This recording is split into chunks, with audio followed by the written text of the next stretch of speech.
Welcome to Building Innovation, the podcast, convening experts to discuss issues and solutions.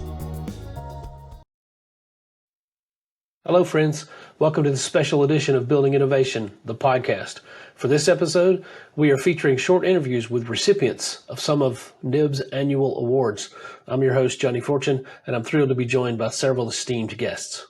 For this segment of the episode, we'd like to highlight the NIBS Future Leaders Award. In today's rapidly changing building industry, opportunity is limitless, and we want to take the time to recognize the next generation of leaders across the built environment. The Future Leaders Award recognizes an individual under the age of 35 whose innovative talent is driving the industry into the future. The 2023 NIBS Future Leaders Award recipient is Zara Gorbani.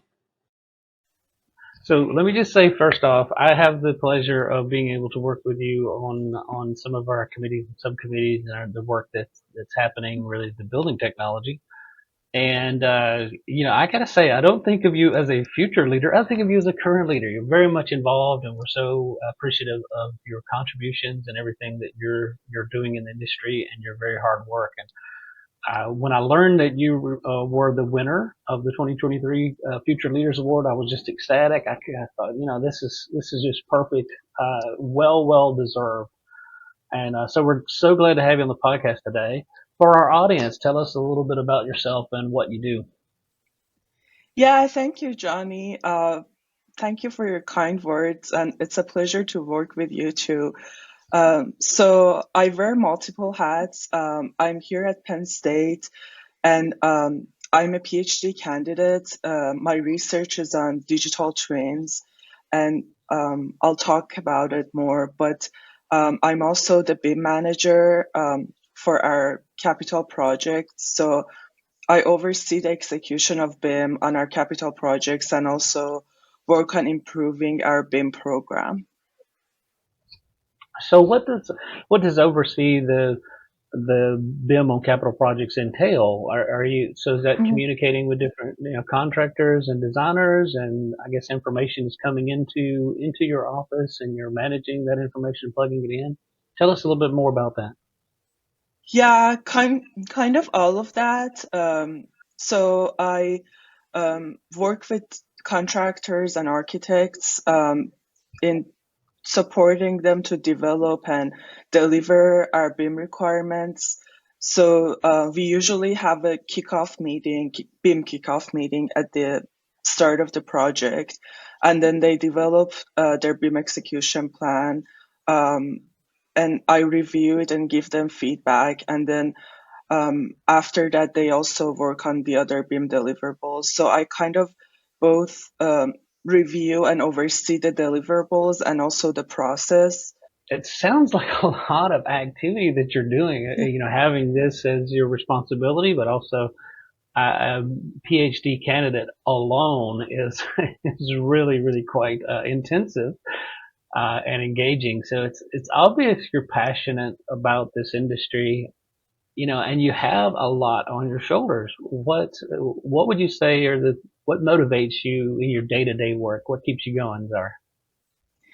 Yeah, you're right. I'm really passionate about what I'm doing, although sometimes I wish there were more hours in a day because there is a lot going on. But yeah, I'm really passionate about both like my OPP work, my research, and what I'm doing with NIBS. I don't think I could have done all this if I wasn't as passionate about it. And I also one of the things that motivates me is knowing that I can make a change in the industry and make it better for everyone. So that's a fantastic perspective, and I think that's one of the things that really led to this acknowledgement, recognition, this award. You're receiving it is that belief that yes, you can make a difference, and you are making a difference. So again, thank you for your work. I'm curious a little bit more about your research study, and this is one I don't read a lot of dissertations, but this is one that I think I might be interested in reading once you have it complete and published. Tell us a little bit more about your digital twin research study. Yeah, sure. First of all, I have good news for you. You don't have to wait for me to like complete my dissertation. I have some papers coming out that I'll share with you. I'm happy that you're excited about that. So, yeah, I'm working on some foundational knowledge about digital twins and specifically operational digital twins. I've worked on a categorical approach to define digital twins because there has been a lot of confusion around this topic. Um, and I'm writing a journal paper on that. I'll submit it soon. And then I'm also working on a use case taxonomy, um, which focuses again on the operational digital twin use cases. Um, so kind of setting the ground for implementing them. And then in the next step, I'll be working on building a digital twin of one of the buildings of our campus and developing an implementation plan for that, um, which I'm very excited about. Yeah, so that's great. I mean, it seems like all of this has really aligned very well for you, not only in your field of study, Mhm. but your role at Penn State kind of enables you to pilot the information that you're gathering, and actually implement it. So that is fantastic. You know, so a lot of times people work in theory, Mhm. but they may not necessarily have the opportunity to implement it, and you seem to be well positioned to be able to do both, to be able to implement it and then Mhm. also report back, you know, how that implementation went, and then also help guide your future research. Can you share with our audience what are some of the activities that you think that led to you receiving this award, this recognition of a future leader? So I attended the Building Innovation Conference in 2020, which was virtual. And then John Messner and Carrie Dosick had a presentation. And then at the end, they asked for volunteers. Back then, they were starting the efforts for the NBIMS version 4. I reached out to get involved with the BIM execution plan working group. And that's how it started. So I started in that work group. I was heavily involved, and then I was actually the secretary of that work group too. So I kind of expressed interest in leading the digital twin integration subcommittee, and I was fortunate that I was selected and kind of um, I'm leading that with my co-chairs. So I think that has a big part in it. Um, but again, it's great to see that what I'm doing has an impact. It was great to see the like NBIMS version 4 come out. Yeah, so we always like to ask our guests to tell us a little something interesting about themselves. It can be a funny story or fact or just something that's important to you. What would you like to share with the audience today? Something about you personally, Zara. Yeah, so I started learning to sing. I think it's been a year now.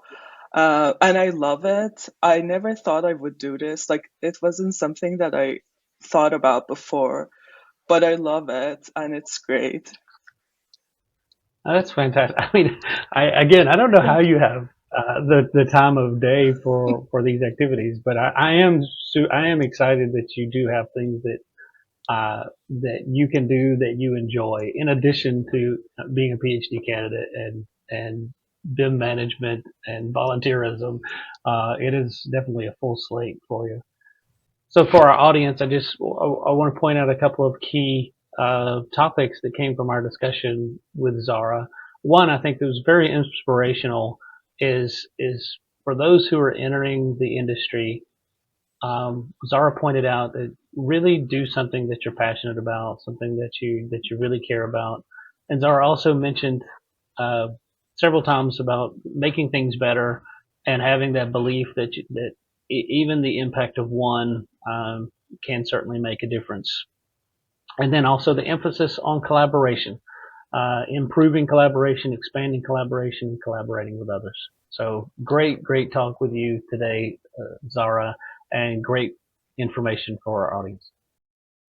For the next segment, we'd like to highlight the 2023 NIBS Exceptional Woman in Building Award, Sala Eckhart. Here's a portion of my discussion with Sala. So again, I've had the pleasure of being on a lot of calls with you, but I didn't meet you in person until our recent Building Innovation Conference in Washington, D.C., and you were there for a special reason. I'm so excited about the special reason that you were in attendance. You won the NIBS 2023 Exceptional Woman in Building Award. Congratulations, Sala. What a great achievement for you. Thank you so much, Johnny, and thank you, NIBS. It's a huge award. It's a huge honor for me to be the winner for this year and continue paving the way for the next generation of female leaders coming into our industry and making their mark. It's one of the highlights of this year to win this award. Thank you so much. Yeah, I can't think of anybody more deserving. This award specifically is designated to recognize dynamic and trailblazing women who have made an outstanding contribution to the built environment. It's really a celebration of remarkable female thought leaders, entrepreneurs, and champions of change, and you certainly are that. You have you've been a great leader in the built environment and continue to be a great leader. And so happy that we were able to recognize you for your contributions. So I'd like to give our audience a little bit more insight on who you are. You're pretty well known, but there may be some of our audience that do not know you. So tell us a little bit about yourself and what you do. Thank you. So, like people can hear, I have an accent. So I'm a dual citizen. I am a Finnish American. I moved to Seattle in the United States a little over 8 years ago, and I got my citizenship a couple of years ago, originally from Finland, and that explains why I have a lot of stories about what's happening in European Union, what's happening in the Nordic countries, and what's happening in Finland. And as my foundational background, I'm an architect who did like a really extensive, expensive degree in a Master of Architecture. My major was structural engineering, and then I was also working on my master's degree in civil engineering. Then I decided that I'm going to hop on the PhD track and give it a go with construction management.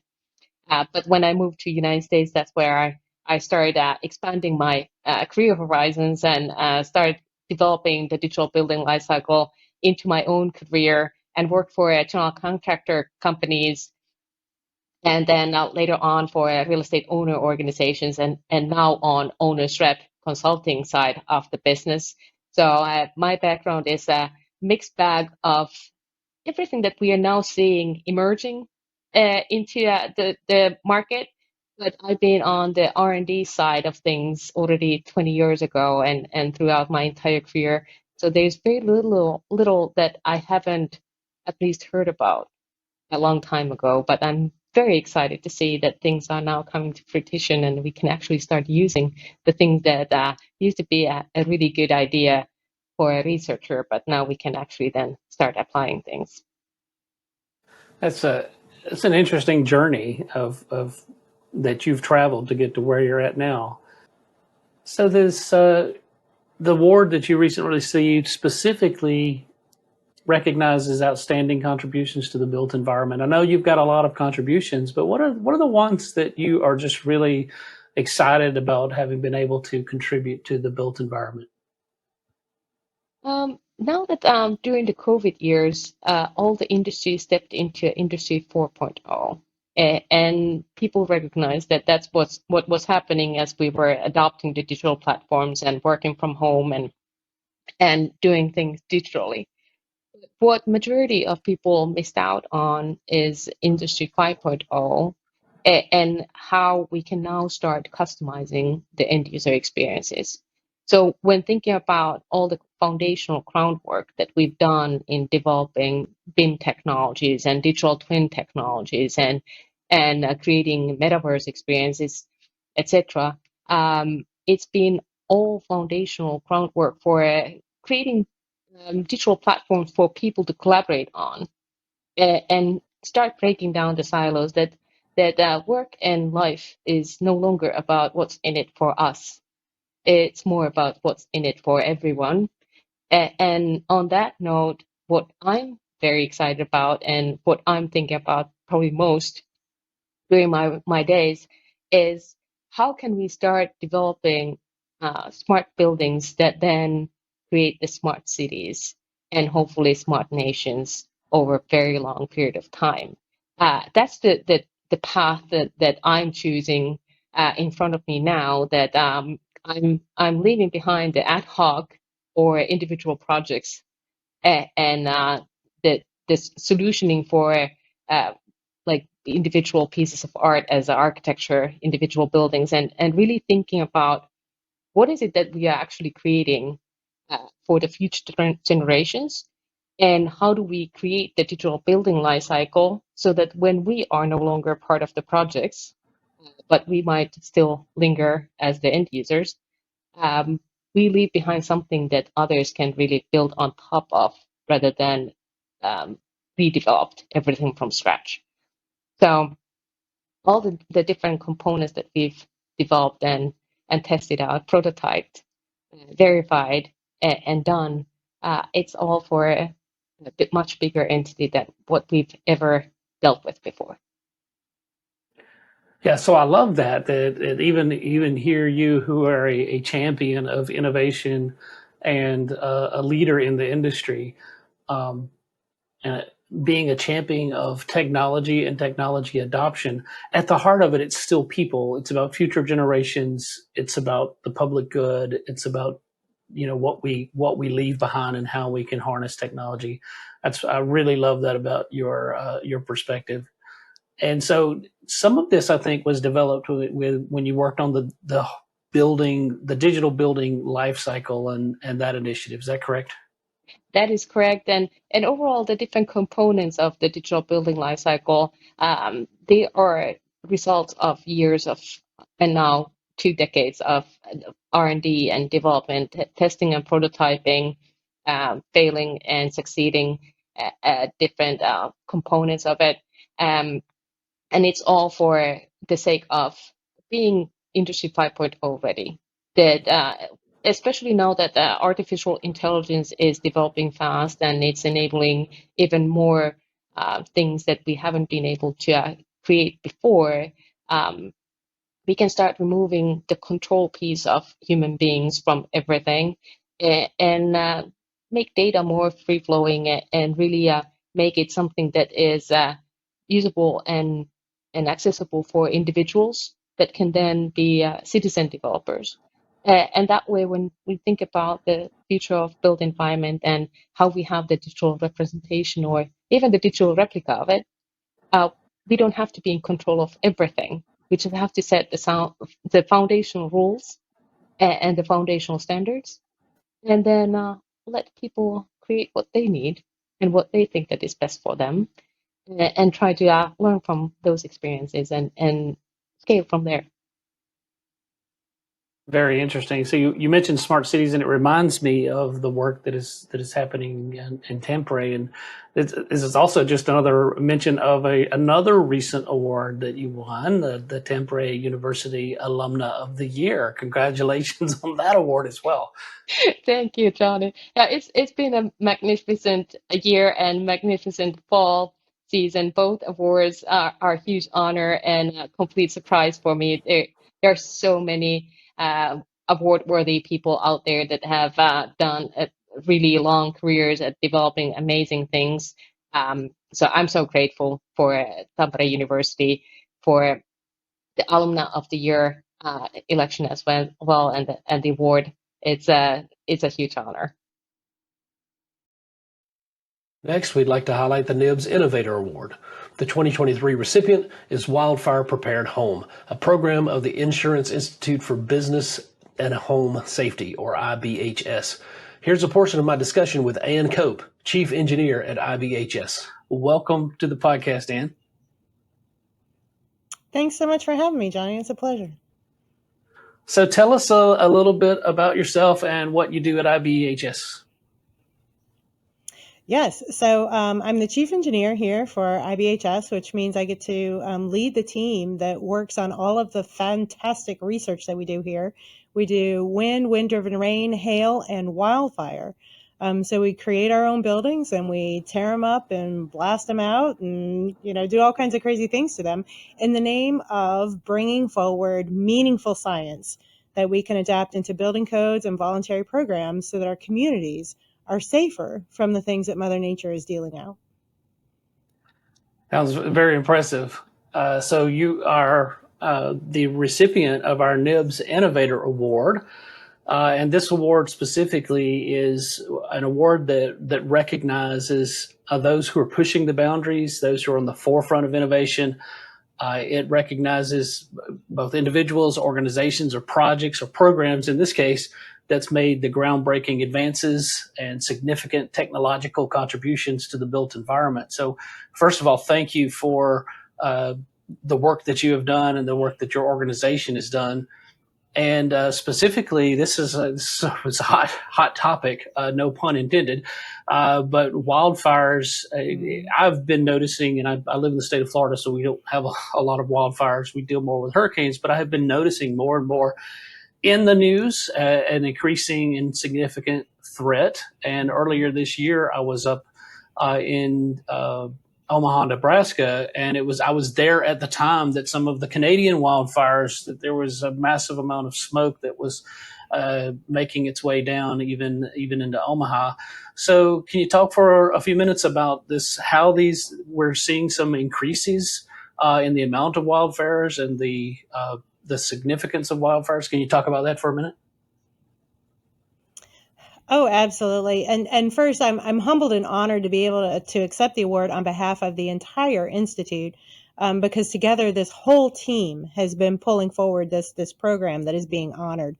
And we, like you, have noticed a huge uptick in the amount of impact that wildfires are having throughout the United States. I mean, who would have thought that we've been talking about Canadian wildfires and wildfires on the island of Maui all in the same year, and looking at the horrible devastation and the tragic loss of life that we've noticed from wildfires. It's a bit mind-boggling, and yet this has been an increasing trend that we've seen over the past several years, 5-6 years.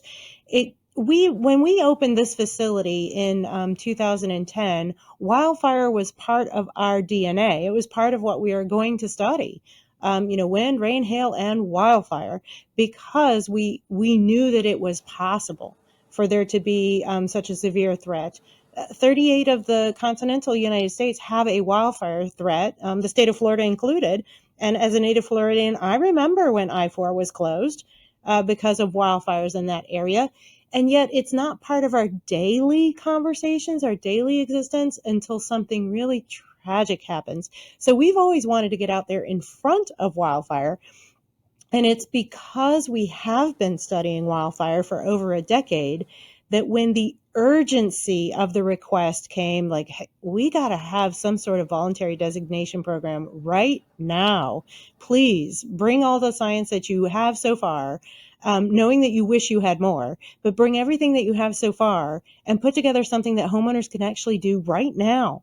And it was that level of urgency and that request that we received from our board members to say, we got to do something right now about wildfire. And we pulled together into a 2-tiered program that single family homeowners can do right now to reduce their risk to wildfire, is to go ahead and do that self-assessment and proceed through the science that's there listed in the Wildfire Prepared Home Program. Oh, that's fantastic. Until you received this award, I was not familiar with it, but with the work that you were doing. But it's incredibly important, obviously, and I know that it is a front of mind for a lot of folks as we're seeing these increases around the nation and the world. So you mentioned the formation of this program and that it was research based, and So did you pull together like different folks from the community? I guess a lot of data that you received from different events. And so this is a community contributed to this program and the backing of this program? Oh yeah. So we've been collaborating with other researchers in the field. NIST has a great wildfire research program. There are a handful of universities that have great research programs. Underwriters Laboratory and the Fire Safety Research Institute. I mean, we've been working hand in hand with those who are also working in this field. And we've taken what we know from the research that's been done over the many years, as well as our own experience and others in looking around after events have occurred, doing the detailed forensics on the scene to figure out, okay, this happened, and then this happened, and then this happened, what led to that, and doing laboratory testing. So we've demonstrated several ways you can ignite a building here in the research center. And that leads us to be able to demonstrate ways that a building can prevent ignition by a few simple changes to what we're doing. We're not talking about building bunkers. We're talking about changing a few things around the building, having a good roof, having good vents, and most importantly, that defensible space, those last 5 feet, can make all the difference in the world as to whether a small creeping fire takes your house to the ground into a pile of ash, or it just kind of passes right by and goes on along the wildland area. And it's amazing to me because I grew up in the area of hurricane research where details matter, but details are built in, so to speak. Wildfire is a fascinating field to me because details matter. Many of the details matter, and most of them are around the outside of your house in the landscaping. And the good news is that means you can do something about it. It is an easy thing to mitigate against, to change your landscaping. The interesting thing is you have to make that choice and go along with that new aesthetic of moving the plants away from the house. And so I have found this whole area of research to be quite fascinating. On the one hand, empowering because you absolutely can do something about it. And on the other hand, an interesting study in human behavior and choice making. Yeah, it's very interesting. And you brought up a great point too, that, that me living in Florida and wildfire is not necessarily front of mind for me as an event that I need to be prepared for. But you bring up a great point and a great reminder that really we all should be paying attention to this research that you've done and really taking advantage of this program.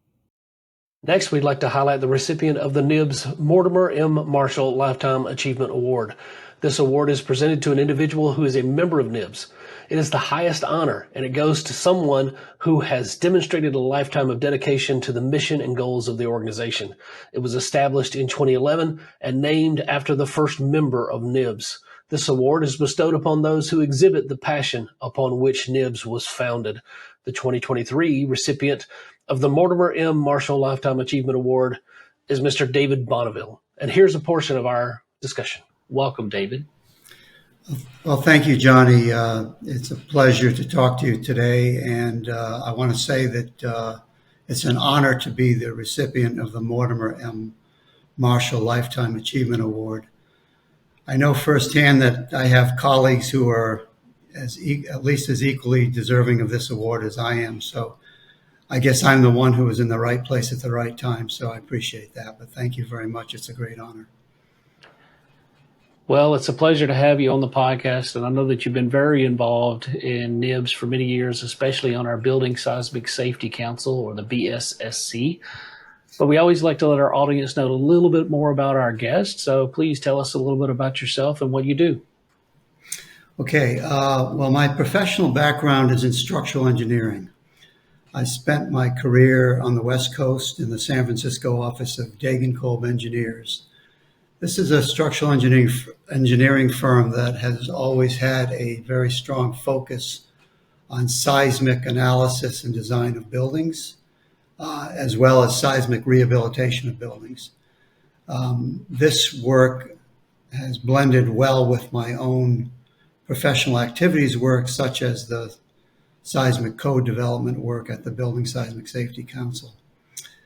Much of my own focus, I guess my personal passion, has been on consulting related to the seismic evaluation and upgrade of existing buildings,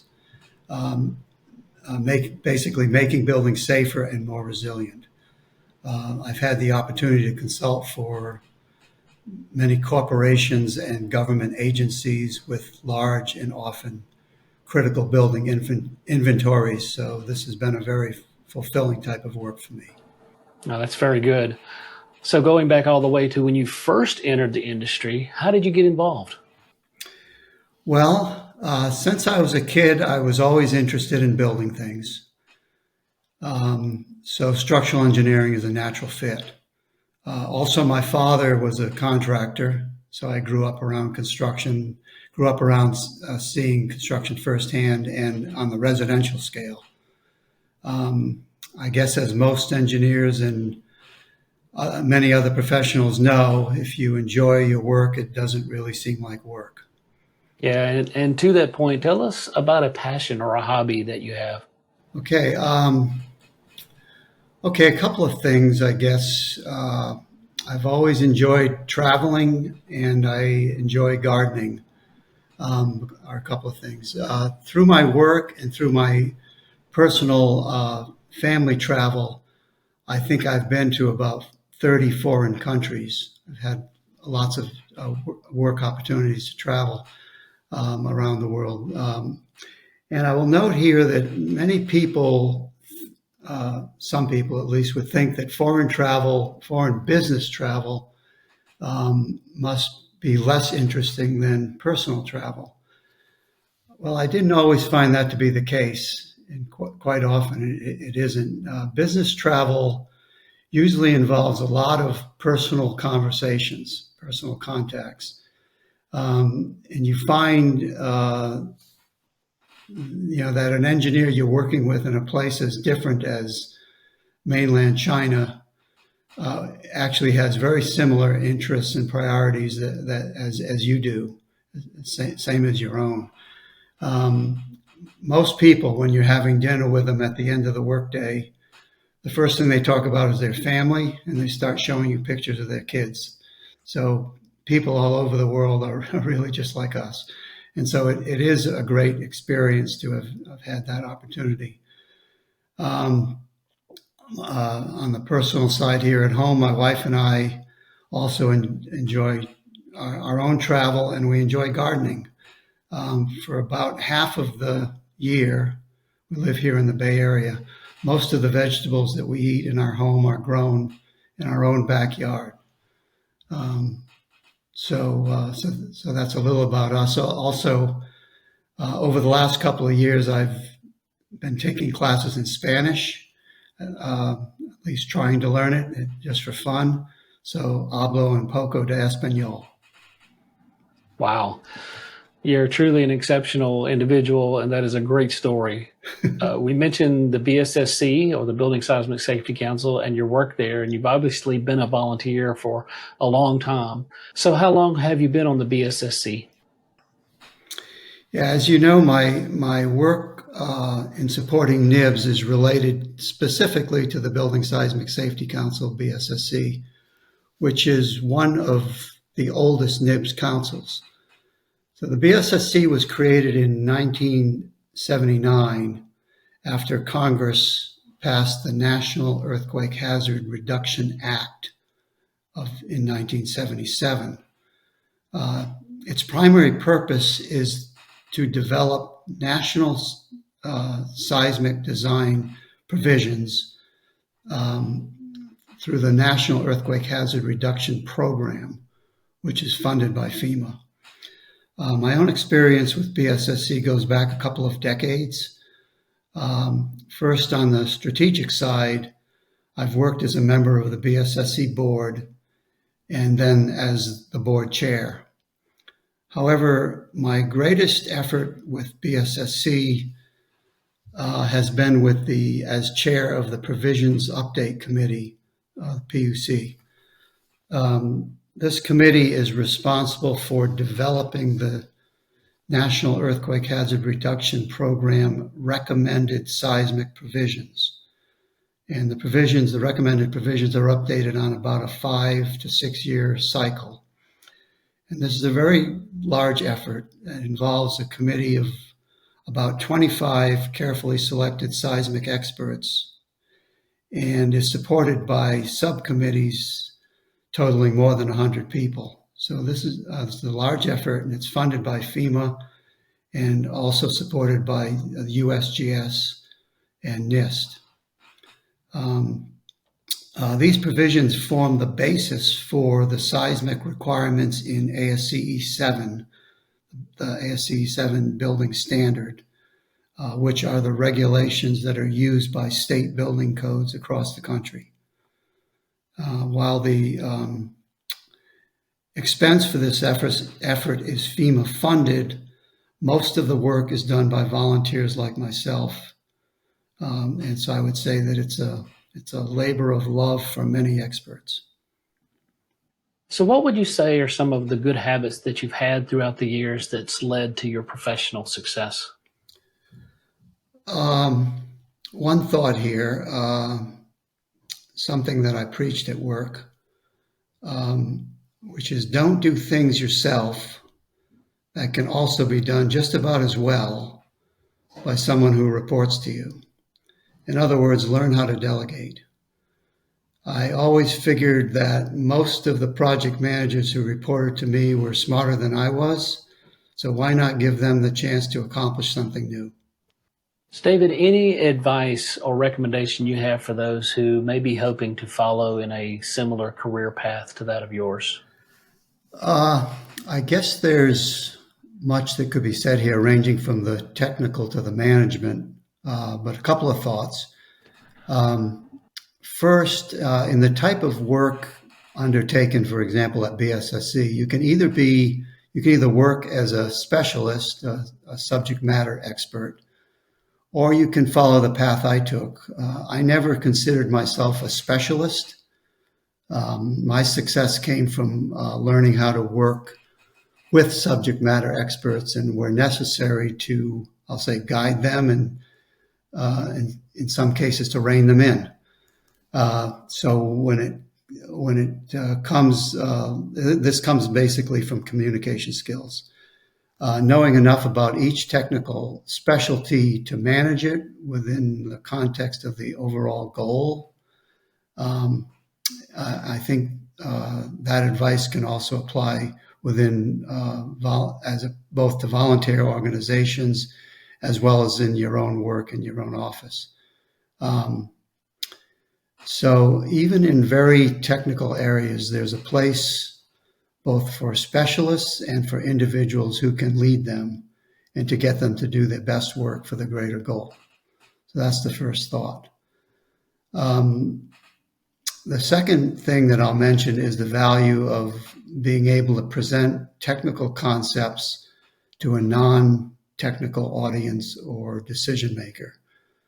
I think there will always be a demand for people who can present technical issues in plain English. Very good advice. So do you have any additional comments you'd like to share with our audience today?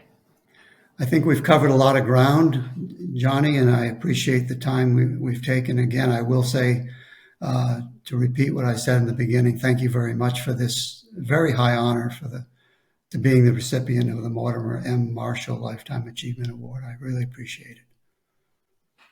Well, it's very well deserved, David. And again, thank you for your time coming by today and talking to us on the podcast and sharing your story with our audience. We really appreciate it. Thank you. Hey, thank you for tuning into this special episode of Building Innovation, the podcast. I also want to thank all of our guests for sharing their story with us. I want to congratulate them once again for their notable achievements. Not all of our award recipients were available for an interview, so please be sure to check out the full list of 2023 recipients on the NIBS website. You can subscribe to Building Innovation, the podcast, wherever you listen to podcasts, and be sure to check out the NIBS YouTube channel for more great content. If you enjoy the podcast, please like and share the episode, and we'll see you next time. You've been listening to Building Innovation, the podcast. the official podcast of the National Institute of Building Sciences. For more information, visit our website at nibs.org.